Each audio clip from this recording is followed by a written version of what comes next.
El primero que tiene que llegar contento al salón de clases es el maestro. Transmitir conocimientos es importante, pero transmitir felicidad es fundamental. Bienvenidos, yo soy el profesor Arturo Chiquini y estoy aquí porque te voy a ayudar a hacer tu tarea en la asignatura de Historia para segundo de secundaria. El día de hoy vamos a contestar el reto que te encargaron en el programa Aprende en Casa 3 Televisión Educativa y vamos a estar hablando del tema que nos concierne y que lleva por título Reinos Indígenas antes de la Conquista 3, como si fuera película de Rápido y Furioso. Mis queridos estudiantes, si van pasando por aquí y no saben qué onda, les informo que en este canal contestamos los retos y actividades que te encargan en el programa Aprende en Casa 3 y que seguramente después tus maestros te mandan de tarea.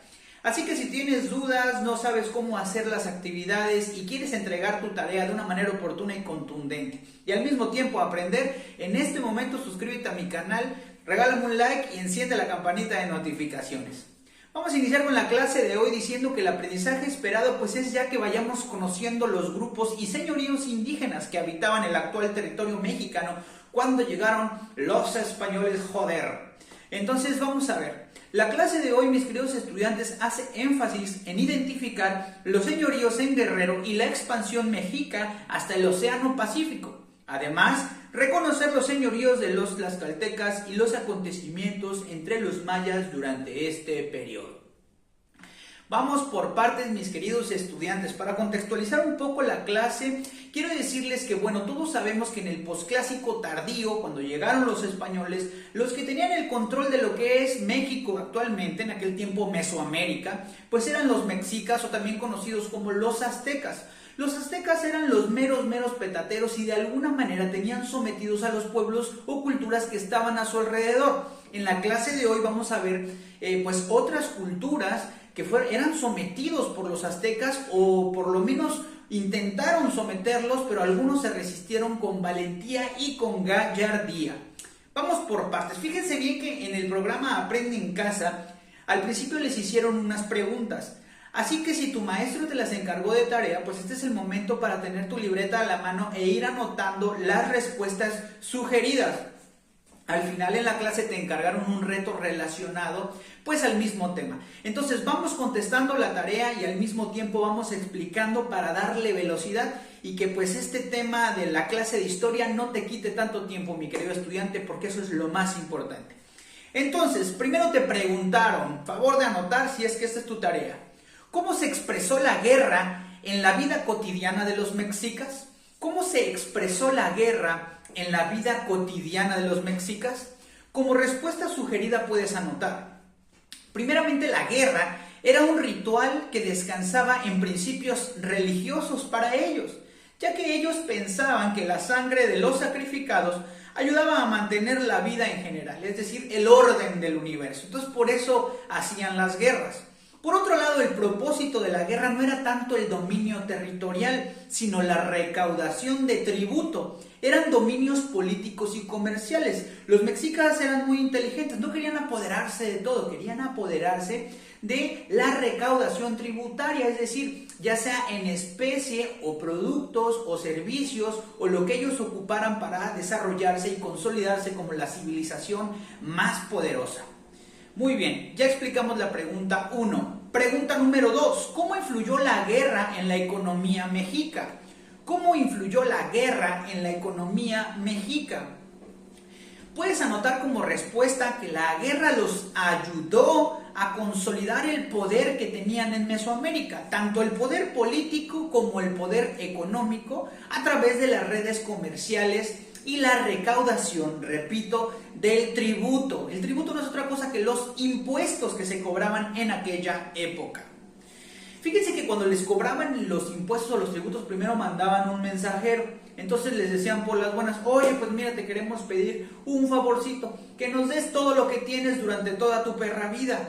Y entonces, si las culturas se resistían, no vas a querer, entonces te vamos a matar, poco a poquito nos vamos a llevar unos cuantos a sacrificar, a sacarles el corazón y luego regresamos para ver si sigues pensando lo mismo. Por eso los mexicas se ganaron el odio de las civilizaciones que estaban en este lugar, en Mesoamérica, en el posclásico tardío. Pues era lógico, te quitaban lo que generabas, te quitaban lo que ganaban, sacrificaban a la gente que tú querías y pues entonces se ganaron el odio generalizado de quienes vivían sometidos a ellos. Muy bien. Siguiente pregunta, tercera, dice así: ¿qué significa la palabra? La pregunta es: ¿saben cuál es la cultura que se estableció en el estado de Guerrero? ¿Saben cuál es la cultura que se estableció en el estado de Guerrero? Como respuesta puedes anotar la cultura Yope, con Y, la cultura Yope. Señorío, por cierto, que no pudo ser dominado por los mexicas porque eran excelentes guerreros del arco y la flecha. Estos güeyes aguantaron hasta el final. Entonces es la cultura Yope. Muy bien, mis queridos estudiantes. La siguiente pregunta que te hicieron en Aprende en Casa fue: ¿qué significa la palabra Tehuacalco? ¿Qué significa la palabra Tehuacalco? Y esta pregunta te la hacen porque tiene que ver, es el lugar donde se estableció la cultura Yope. Y entonces la palabra Tehuacalco tiene 3 variables etimológicas. Ponle ahí para que te veas fresa en tu tarea. La palabra Tehuacalco tiene 3 variables etimológicas. Se puede significar lugar de la casa de piedra, o también se puede significar lugar de casa de sacerdotes o lugar de la casa del agua sagrada. Muy bien, ya contestamos esta pregunta. Pues entonces regresando, pues hablar de los mexicas que se caracterizaron por el cobro de tributos. El tributo podría variar desde materias primas, les pedían productos comunes o de alimentos básicos como maíz, frijol, chile, calabaza, etc. Hasta bienes lujosos les quitaban los mexicas a estas culturas, que requerían de especialistas artesanales para ser trabajados, o bienes regionales o exóticos que solamente se obtenían en ciertas partes, pues, de determinado territorio. La mercancía se transportaba o por vía marítima o por medio de cargadores o támenes, pero conforme fue creciendo el poderío de la Triple Alianza, todo el mecanismo de recolección, de transporte y de almacenamiento de tributos requirió de un grupo creciente de funcionarios, cobradores, administradores y custodios, para una mayor organización y eficacia. Era como la burocracia de aquel tiempo. Hay que reconocer que los mexicas supieron hacer muy bien su trabajo para crecer como imperio y ser esa civilización tan fastuosa que forma parte de nuestra historia. Muy bien, mis queridos estudiantes, les hacen otra pregunta. La pregunta que te hacen en Aprende en Casa es: ¿en la actualidad se paga tributo? ¿En la actualidad se paga tributo? La respuesta es sí, es claro, por supuesto. El tributo en la actualidad lleva el nombre de impuestos. El tributo en la actualidad lleva el nombre de impuestos y con eso vas a poder contestar esa pregunta. La siguiente pregunta que te formulan en Aprende en Casa 3 es: ¿qué mecanismo se usa hoy en día para pagar contribuciones al Estado? ¿Qué mecanismo se usa hoy en día para pagar contribuciones al Estado, es decir, al gobierno? Híjole, pues usan un montón de mecanismos, ¿no? Por ejemplo, el IVA, que es el impuesto al valor agregado. Tú vas a la tienda y compras algo que tenga IVA y del valor del producto te cobran el 16% más. Y ese 16% más se va a las arcas o a la alcancía del gobierno, quien junta todo el dinero para después robárselo. No, para después ayudar a construir caminos, hospitales, escuelas, puentes y mejorar la calidad de la infraestructura de nuestro país. También utilizan el ISR para cobrar impuestos, que es el impuesto sobre la renta, cuando mamá o papá van a pagar el predial, ¿no? Impuestos también por si tienes vehículo, pues hay que pagar el derecho vehicular y muchas artimañas para que ellos vayan juntando dinero de todos los mexicanos. Y bueno, realmente el propósito de la administración pública es que los políticos con este dinero saquen adelante a los países, que inviertan en educación, en infraestructura, en seguridad, en generación de empleos, en combate a los problemas sociales en general, ¿no? La construcción de hospitales y un largo etcétera, pues en este camino para mejorar nuestro país. Pues una vez que hemos contestado estas preguntas que te hicieron tus maestros de Aprende en Casa, vámonos ahora al reto de hoy, por si fuera poco. Y es que yo estoy dividiendo la clase en dos partes porque no sé específicamente qué te encargó tu profesor. Entonces, la idea es ayudarte a hacer tu tarea. Muy bien, entonces vamos al reto del día de hoy. El reto dice así. El reto es completar el siguiente esquema de los señoríos y reinos antes de la conquista española. Recuerda anotar las características más importantes de cada una de ellas. Colócale imágenes para que lo tengas más completo, porque no tienes nada más importante que hacer en tu vida más que la tarea. Muy bien, mis queridos estudiantes, entonces vamos a ver qué onda con este esquema que te encargaron. Pues como este canal se trata de ayudarte a hacer tu tarea, yo ya traigo el ejemplo del esquema contestado y con imágenes. Este es un ejemplo de formato, es el mismo formato que te pidieron en Aprende en Casa 3 y yo te voy a dar la información para que lo contestes. Muy bien. En el centro de tu esquema, ¿sí?, vas a poner el título que es Reinos indígenas antes de la conquista. Ese es el título de tu esquema. En la parte de arriba vas a poner la expansión mexica. Abajo viene la información de los mayas.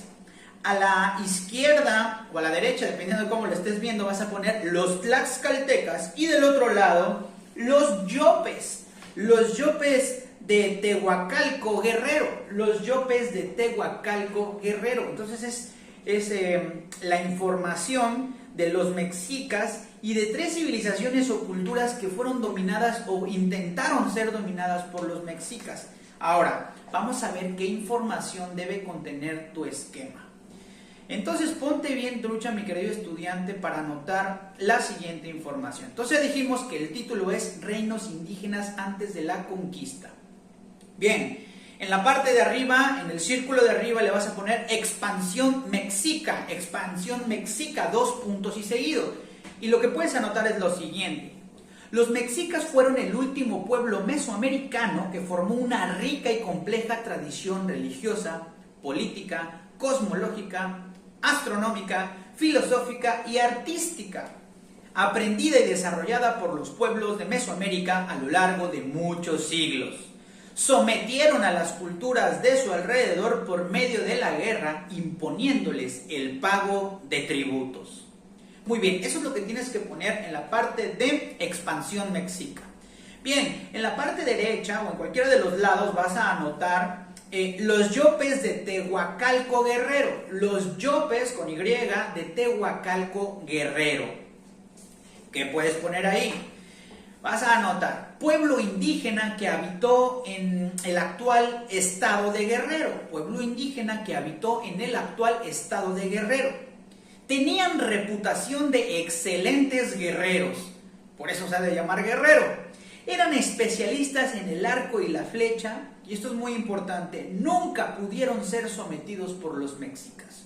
Nunca pudieron ser sometidos por los mexicas. Por eso yo elegí una imagen aquí de un yope con su arco y su flecha, pues es que es algo que los caracteriza. Y a los mexicas los puse aquí agandallando o cobrando los tributos. Tú le puedes poner ahí en Google imágenes de cada una de estas culturas y seleccionar pues la que más te guste, la que más te agrade o vaya acorde con lo que aquí vamos diciendo. Bien, siguiente cultura, los mayas. Esto es en la parte de abajo de tu esquema. Los mayas, vas a anotar, durante el periodo posclásico surgió Chichén Itzá y se produjo la expansión del reino quiché en el altiplano de Guatemala. En el siglo XVI, el Imperio Español conquistó esta región mesoamericana y tras una larga serie de campañas militares, la ciudad maya cayó en 1697. Entonces ya era el ocaso, el declive de los mayas como cultura fastuosa de este gran territorio. Y por último, para terminar tu tarea del otro lado, le vas a poner tlaxcaltecas o cultura tlaxcalteca, como tú quieras. Cultura tlaxcalteca. Y puedes anotar lo siguiente como información. Los tlaxcaltecas decidieron hacer alianza con los españoles porque era la oportunidad de lograr dos metas. Uno, mejorar su situación social y política en la región al aliarse con un ejército exitoso y poderoso. Y dos, al mismo tiempo liberarse de la opresión de los odiados mexicas para ellos. Entonces imagínense, españoles y tlaxcaltecas luchando contra mexicas para consolidar este proceso complejo de la conquista de nuestro país. Mis queridos estudiantes, espero que esta información les haya ayudado para resolver el reto que les encargaron sus profesores que deriva del programa Aprende en Casa 3. Si la información de este video te gustó, si fue de tu ayuda, te invito a que me regales un like, que te suscribas a mi canal. Quiero llegar a 7,000 suscriptores con el apoyo de todos ustedes, que enciendas la campanita de notificaciones y bueno, todo lo que tienes que hacer es gratis, no te cuesta nada. Yo me despido, soy el profesor Arturo Chiquini y te deseo que como siempre conserves ese traje del buen humor y el perfume de una sonrisa. Que vivas, pero que también dejes vivir. Nos vemos la próxima.